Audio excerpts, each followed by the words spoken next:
Hello everybody, welcome to my channel. आज हम class 12 की पहली पोएम पढ़ने वाले हैं, that is song of the open road, जो लिखी है वॉल्ट विटमैन ने। वॉल्ट विटमैन जो है वो American poet, essayist and journalist रहे हैं। उन्हें फादर ऑफ फ्री वर्स कहा गया है क्योंकि वो हमेशा पोएम फ्री वर्स में लिखते हैं। फ्री वर्स एक उस तरीके की पोएम होती है जिसमें कोई राइम पेयर्स या राइम स्कीम्स अवेलेबल नहीं होते हैं, बट उसकी काफ़ी hidden meanings and crux available होते हैं। देन ये जो वॉल्ट विटमैन ने पोएम लिखा है ये उनके ही पोएम के कलेक्शन से है, जिस कलेक्शन का नाम है leaves of grass. Leaves of grass जो है वो सबसे पहले पब्लिश किया गया था in the year 1855, but until his death, मतलब उनके मरने तक उन्होंने इस बुक को रीराइट किया, रिवाइज किया एंड फाइनली 400 पोएम्स का वो एक पूरा सेट है, कलेक्शन है। उसी का एक सेक्शन है song of the open road. Song of the open road. Afoot and light-hearted, I take to the open road. Healthy, free, the world before me, the long brown path before me leading wherever I choose. Afoot meaning going on. मैं निकल पड़ा हूँ, मैं चल रहा हूँ, अपनी राह पे निकल गया हूँ।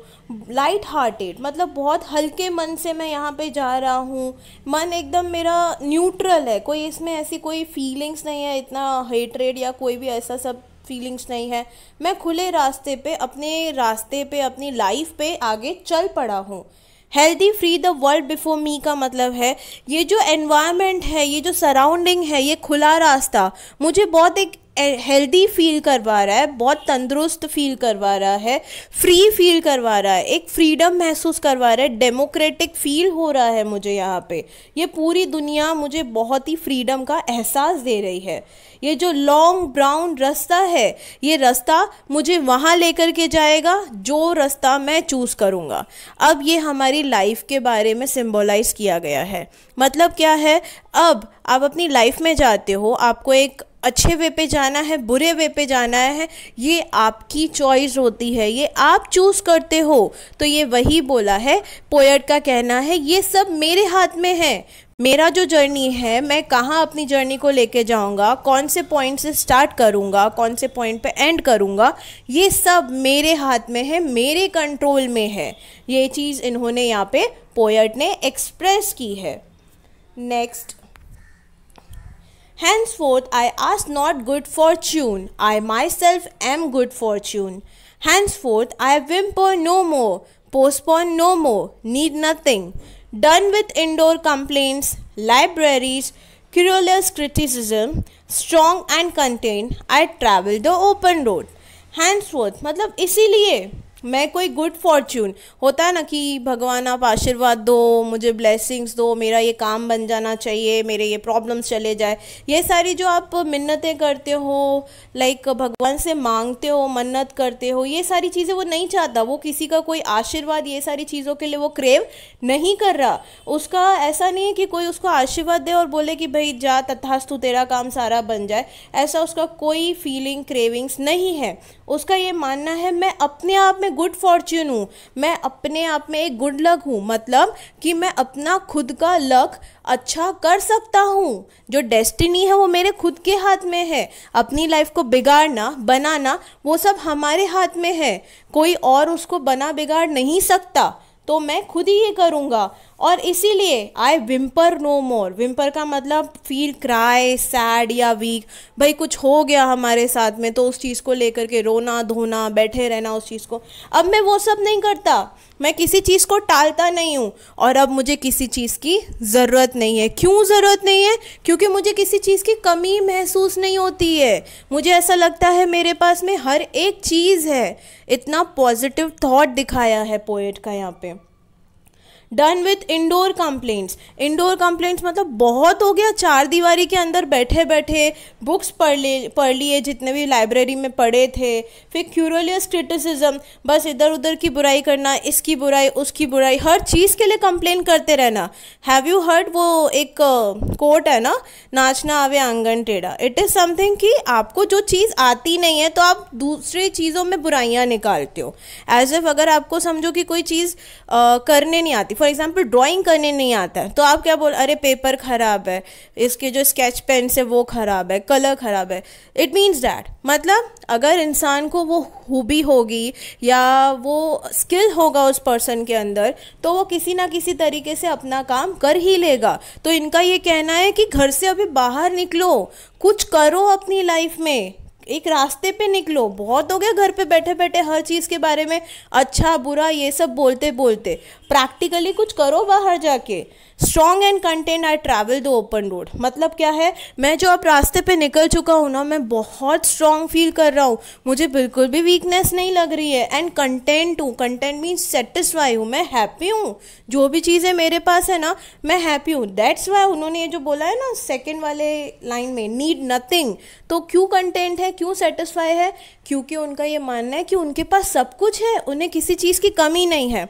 But on the same note अगर आपने सुना होगा कि human wants can't be satisfied, इंसान की जो इच्छाएं हैं वो कभी सेटिस्फाई नहीं हो सकती।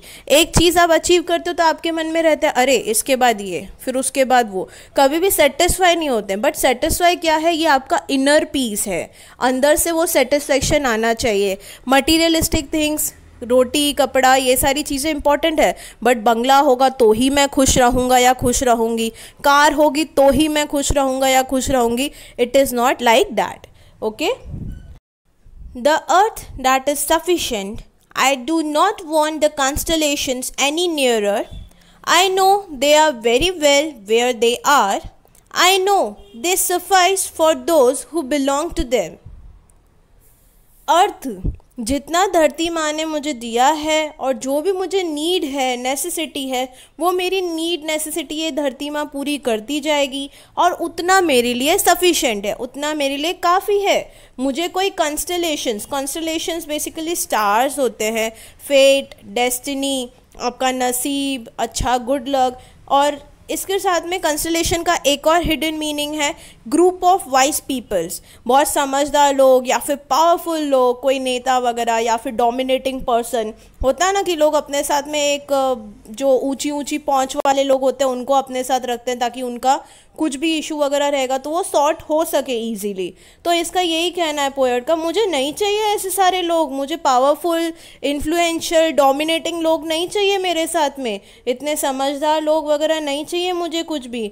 ये फेट, डेस्टिनी, तारे वगैरह जो जहाँ है उसको वहाँ रहने दो। वैसे लोग, इंटेलिजेंट लोग, इन्फ्लुएंशियल लोग, पावरफुल लोग जिनके साथ है उनको उनके साथ रहने दो।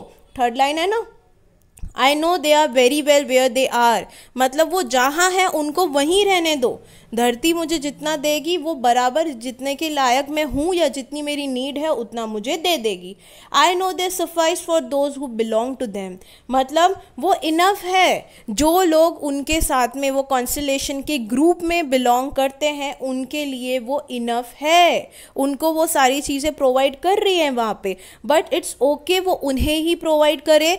इसका यहाँ पे पोएट का मेन मुद्दा कहना क्या है कि वो ग्रुप ऑफ पीपल में इन्वॉल्व नहीं है, ये उस ग्रुप में से बाहर है। क्यों? क्योंकि इनका कहना है कि मैं एक इंडिपेंडेंट पर्सन हूँ, मुझे कोई इन्फ्लुएंशियल पर्सन का नीड नहीं है, कोई ग्रुप का नीड नहीं है, मैं अकेले अपने लिए इनफ हूँ, जितना मुझे एक अर्थ से चाहिए वो मैं ले लूँगा। Next, still I carry my old delicious burdens, I carry them, men and women, I carry them with me wherever I go. I swear it is impossible for me to get rid of them. I am filled with them and I will fill them in return. अभी भी मैं मेरे old delicious एक adjective use किया गया है। Burdens क्या है? प्रॉब्लम्स। अभी क्या बोला है? डिलीशियस एक पॉजिटिव वे में उन्होंने अपने प्रॉब्लम्स की बात की है। ऑन अ सीरियस नोट, अभी आप खुद ही सोचो कौन सा एक इंसान होगा जिसके लाइफ में प्रॉब्लम्स नहीं होंगे।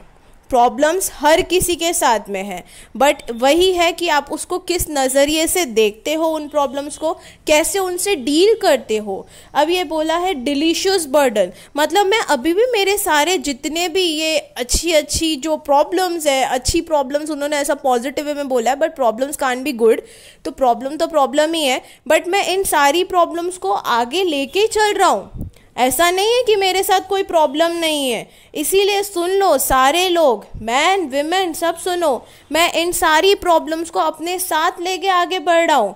आई स्वेयर, मतलब मैं कसम खाता हूँ, ये बहुत ही मतलब नामुमकिन है मेरे लिए, इवन किसी के भी लिए ये नामुमकिन है कि वो अपने प्रॉब्लम से छुटकारा लेके भाग जाए, to get rid of them, मतलब भाग जाना, किसी चीज़ से दूर भागना। तो ये पॉसिबल है ही नहीं किसी भी इंसान के लिए अपने प्रॉब्लम से दूर भागना।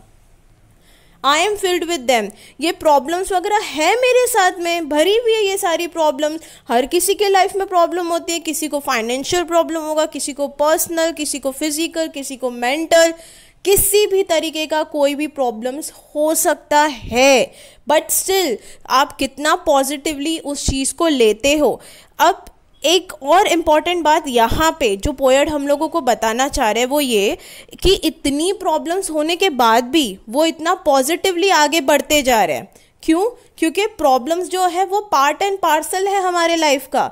कैसा लगेगा ना हर दिन हम ऐसे हैप्पी बैठे रहेंगे, बेवकूफ़ हो जाएंगे। नहीं, इट्स बेटर कि कुछ ना कुछ प्रॉब्लम्स है डील करो, क्योंकि प्रॉब्लम्स के वजह से ही हमारे लाइफ में हमारा ग्रोथ होता है, हमारा ब्रेन का ग्रोथ एंड डेवलपमेंट होता है। बोलते हैं ना मेच्योरिटी आ गई है एक इंसान के लिए, बोला जाता है अरे इसमें मेच्योरिटी आ गई। मेच्योरिटी कैसे आती है? यू एक्सपीरियंस, आप वो प्रॉब्लम को सॉल्व करके उस प्रॉब्लम से बाहर निकलते हो, मूव ऑन करते हो, प्रॉब्लम के आगे बढ़ते हो। तो this is the thing, life में आपको आगे बढ़ना है लेकिन वो प्रॉब्लम से भाग नहीं सकते। ऐसी कोई प्रॉब्लम नहीं है जो आपको बोलेगी अच्छा ठीक है भाई तू अगर मेरे से नहीं खुश है तो ठीक है चल मैं जा रही हूँ, ठीक है तूने मुझे भगा दिया। ऐसा कुछ नहीं होता है। तो यही पोएट का कहना है, खुशी खुशी हर प्रॉब्लम को स्वीकारो, उन प्रॉब्लम्स का सोल्यूशन निकालो, उनसे भागो मत। भागते हैं लोग, कोई क्या कर लेता है अपने साथ, कोई क्या कर लेता है, गलत गलत रास्ते अपनाते हैं, वो सारी चीज़ कभी नहीं करनी चाहिए। एक सही रास्ते पे निकलो, पॉजिटिव थिंकिंग रखो, सब पॉजिटिव होगा। बोलते हैं ना जैसा सोचोगे वैसा होगा। अगर आप प्रॉब्लम्स को लेकर के बैठ जाओगे चार दीवारी के अंदर जैसे पोएट ने बताया, तो पोएट का मेन जो है आर्ग्यूमेंट वो यही है कि घर से बाहर निकलो एंड देखो आपके सामने एन नंबर ऑफ, मतलब हज़ारों अपॉर्चुनिटी होगी, हज़ारों मौके होंगे आगे बढ़ने के लिए। बट ट्राई तो करो, टेक अ फुट, स्टार्ट तो करो। Thank you.